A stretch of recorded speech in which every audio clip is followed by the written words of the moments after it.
खुली हवा में ताज़ी सांस लेने का मन करता है। बेफिक्र बन उड़ने को मन करता है। पेड़ की घनी डाल पे बैठने का मन करता है। हवा के साथ साथ उड़ने का मन करता है, पर क्या करे, कमबख्त नसीब ही साथ नहीं, वरना पिंजरे से निकल उड़ जाने का मन करता है। अरे, लगता है आप मुझे सुन रहे थे। अभी जो मैं गुनगुना रहा था वो शायद आपके लिए शायरी हो, पर मेरे लिए मेरे दिल की बात है। हाँ, सही सुना आपने, मेरे दिल की बात है। और कर भी क्या सकता हूं पिंजरे में बैठे बैठे। क्या दिन क्या रात, ये पिंजरा ही हमारा जीवन है। आप मानने को तैयार नहीं है ना? चलो, मैं आपको मेरे जीवन का सफर कराता हूं, मेरी आत्मकथा सुनाता हूं, फिर शायद आपको सब समझ में आ जाएगा।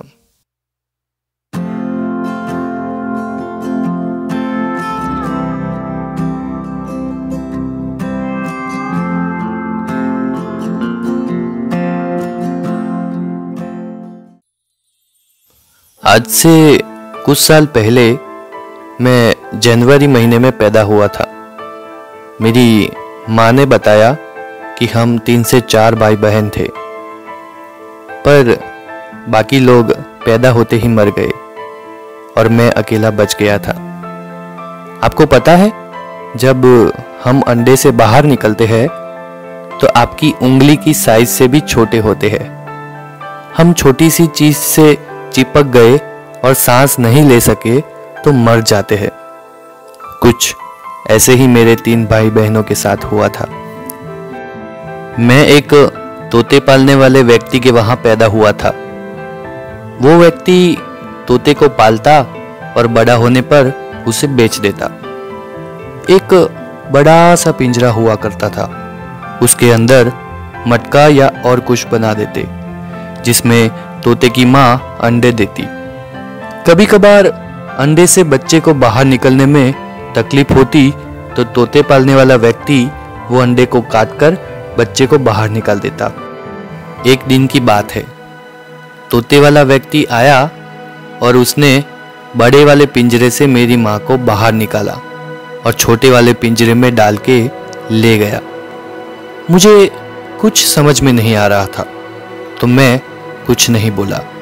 फिर जब रात हुई और माँ वापस नहीं आई तो मैंने एक बड़े तोते से पूछा कि माँ कब वापस आएगी। तो उन्होंने बताया, तोते वाले ने तुम्हारी माँ को बेच दिया है, तो अब वो कभी वापस नहीं आएगी। मैं तोते वाले को भला इंसान समझ रहा था। मैं सोच रहा था कि तोते वाले ने मेरी जान बचाई, मुझे अंडे से बाहर निकलने में मेरी मदद की। अच्छा व्यक्ति है वो, पर मैं गलत था। वो तोते वाले ने मेरी जान बचाई क्योंकि वो मुझे बड़ा करके किसी को बेच सके और खूब सारा पैसा कमा सके। माँ के जाने के बाद मुझे सूना सूना सा लग रहा था। मैं हमेशा सोचता था कि जब कोई और आएगा और मुझे यहाँ से खरीद के ले जाएगा तब मुझे शायद अच्छा महसूस होगा। एक दिन ठीक ऐसा ही हुआ। शायद ऊपर वाले ने मेरी सुन ली। एक व्यक्ति ने मुझे खरीद लिया और अपने घर ले गया। यह व्यक्ति के घर आके मुझे थोड़ा अच्छा महसूस हो रहा था। ये लोग मुझे अच्छा खाना देते थे, मेरी केयर करते थे। यहाँ आने के बाद कुछ दिन के लिए तो मैं माँ को भूल ही गया था। ये लोग मुझे इतना प्यार देते थे कि मुझे दुख महसूस ही नहीं होता था। धीरे धीरे समय बीतता गया और इन लोगों की मुझसे रुचि कम होती गई। अब वो हमेशा अपने घर की बालकनी में मुझे टांग दिया करते हैं। बालकनी से मैं हमेशा आजाद पंछियों को उड़ते देखता हूँ। मुझे हमेशा ऐसा लगता है कि काश मैं भी उनके जैसा उड़ पाता, पर क्या करूं, मैं तो पिंजरे में बंद पड़ा हूं, और वैसे भी मैंने कभी उड़ना सीखा भी तो नहीं। एक दिन एक कौवा उड़ते उड़ते मेरे पास आया और बोला, कैसे हो तोते भैया?